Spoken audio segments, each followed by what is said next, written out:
Assalamualaikum warahmatullahi wabarakatuh. Nama saya Aura Rizkyla dari kelas 8 Hari ini saya akan menjelaskan tentang pelajaran IPS bab 4, yaitu perubahan masyarakat Indonesia pada masa penjajahan dan tumbuhnya semangat kebangsaan.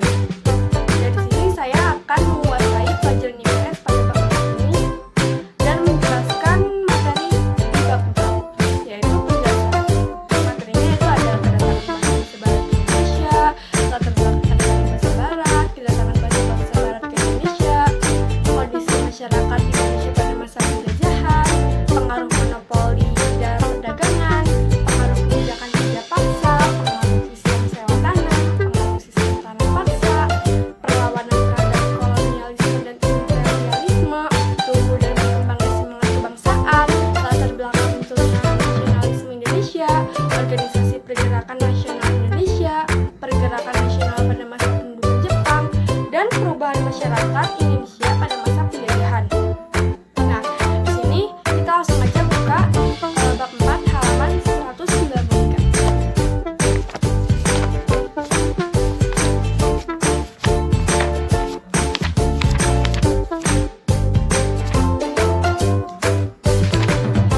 Saya pertama akan menjelaskan tentang kedatangan bangsa-bangsa barat ke Indonesia.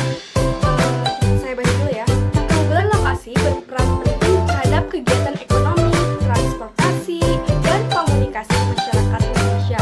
Berbagai keunggulan yang dimiliki bangsa Indonesia juga menjadi salah satu pendorong bangsa-bangsa asing untuk datang ke Indonesia. Kenapa? Karena bangsa-bangsa barat atau bangsa-bangsa asing ingin menjajah Indonesia dan ingin menguasai Indonesia karena rempahnya, terus karena kekayaan alamnya dan lain sebagainya. Bukan hanya bangsa-bangsa Asia, tetapi bangsa-bangsa Eropa yang letaknya ribuan kilometer dari Indonesia tertarik dan berdatangan ke Indonesia. Kedatangan bangsa-bangsa asing ke Indonesia sempat merugikan bangsa Indonesia. Kenapa? Karena kekayaan alam Indonesia itu diambil. Otomatis Indonesianya tidak punya apa-apa. Apa-apanya juga Indonesia. Pokoknya gitulah. Keinginan mereka menguasai Indonesia pada masa kolonialisme dan imperialisme melahirkan dampak-dampak negatif bagi bangsa Indonesia, yaitu yang seperti tadi yang saya sudah jelaskan. Misalnya kalau kerugiannya misalnya bangsa Indonesia kayaknya diambil, terus bangsa Indonesia tidak punya apa-apa, terus rempah-rempahnya juga diambil. Saya akan jelaskan nih ya, tentang latar belakang kedatangan bangsa barat. Yang pertama, latar belakang kedatangan bangsa barat yaitu karena daerah Indonesia itu sangat terpengaruh, sangat terpengaruh bagi masyarakat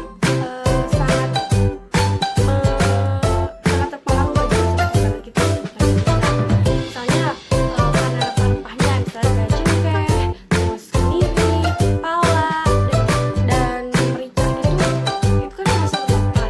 Jadi bahasa Eropa ingin mencari atau menguasai Indonesia karena rempah-rempahnya atau kekayaan alam. Misalnya rempah kan di cuaca di bangsa barat kan itu kan dingin ya, otomatis dia membutuhkan kehangatan. Jadi dia membutuhkan minuman seperti jahe, temulawak, dan lain sebagainya gitu. Nah, selain rempah-rempah atau kekayaan alam, keberadaan musim hujan dan kemarau Indonesia memungkinkan berbagai tanaman mudah tumbuh dan berkembang di Indonesia. Tanaman kebutuhan sehari-hari dapat ditanam di setiap waktu. Hal ini berbeda dengan bangsa-bangsa Eropa yang memiliki 4 musim, yakni musim panas, musim dingin, musim semi, dan musim gugur. Nah, jadi kan bangsa-bangsa Eropa punya 4 musim. Terus bangsa Indonesia punya musim, karena bangsa Indonesia punya 2 musim, yaitu musim panas dan hujan. Jadi tumbuh-tumbuhan tertarik untuk tumbuh di wilayah Indonesia, misalnya kan karena tanahnya subur, misalnya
Barat untuk menyebarluaskan atau mengajarkan agama Nasrani, khususnya agama Kristen, ke bangsa-bangsa di Asia, Afrika, dan Amerika Selatan.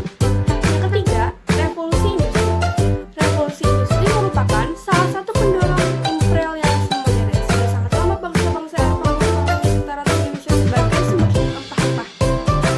Bahkan sebelum Masehi. Mengapa mereka tidak mencari sendiri ke Indonesia? Karena mereka masih kesulitan terutama masalah demokrasi, kondisi politik, dan keamanan. Jadi, pengertian revolusi industri adalah pergantian atau perubahan secara menyeluruh dalam memproduksi barang dari sebelumnya menggunakan tenaga manusia dan hewan menjadi tenaga mesin. Nah, salah satu pengaruh revolusi industri yang sangat terasa adalah dalam kegiatan transportasi. Misalnya kayak misalkan saat dibutuhkan, misalnya kayak pelayaran membutuhkan kapal atau perahu, dan terus transportasi mobil juga, dan itu sangat dibutuhkan. Nah, lanjut kita ke kedatangan bangsa-bangsa barat ke Indonesia. Di sini ada bangsa-bangsa barat yang datang ke Indonesia, itu ada 3. Yang pertama, kedatangan bangsa Portugis di Maluku. Perjalanan bangsa Portugis mencari sumber rempah-rempah diawali dari kota Lisabon, Portugis. Pada tahun 1486, Bartolomeus Dias melakukan pelayaran pertama menyusuri pantai barat Afrika.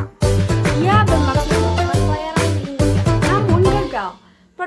Portugis mencapai Malaka pada tahun 1511 dengan Alfonso de Albuquerque. Ia berhasil menguasai Malaka dan menang. Selanjutnya, Portugis menjalin hubungan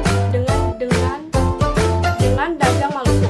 Pada tahun 1512, bangsa Portugis telah berhasil sampai di Maluku di bawah pimpinan Antoni de Abreu dan Francisco Serrao. Yang kedua, ekspedisi bangsa Inggris. Persekutuan dagang milik Inggris diberi nama EIC atau East Indian Company.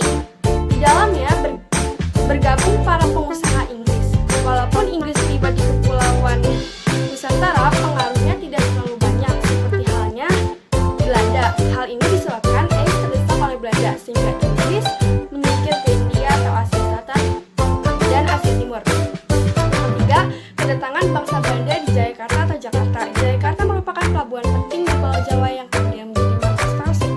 Bagaimana proses kedatangan Belanda di Indonesia? Nah, prosesnya diawali dengan adanya pertama ada seorang pelaut Belanda, yaitu Cornelis de Houtman, pemimpin ekspedisi ke Indonesia pada tahun 1595. Armada de Houtman mengurangi ujung selatan Afrika. Selanjutnya terus menuju ke arah timur melalui Timur India. Pada tahun 1596, Armada de Houtman tiba di pelabuhan Banten melalui. Nah, kita lanjut dengan kondisi masyarakat Indonesia pada masa penjajahan. Yang pertama, pengaruh monopoli dalam perdagangan. Di sini saya akan menjelaskan, tetapi saya ingin tahu apa sih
maklumat yang memerintahkan para pejabat jajahan Belanda menyerahkan wilayahnya pada Inggris.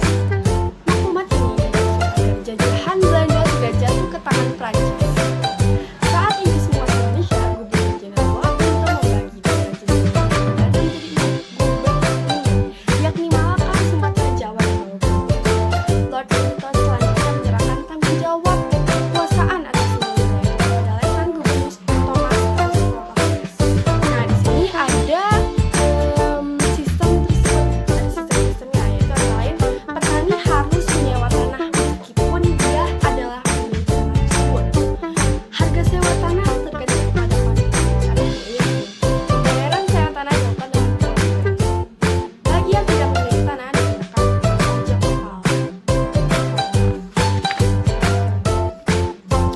Yang keempat, pengaruh sistem tanam paksa. Tanam paksa ya. Ini di sini kita lihat di sini ada tanaman teh, tanaman kopi, tanaman kakao, dan lain sebagainya. Nah, pada tahun 1890, Johannes van den Bosch menerapkan sistem tanam paksa atau standstill. Kebijakan ini diberlakukan karena Belanda menghadapi kesulitan keuangan akibat Perang Jawa atau Perang Diponegoro pada 1826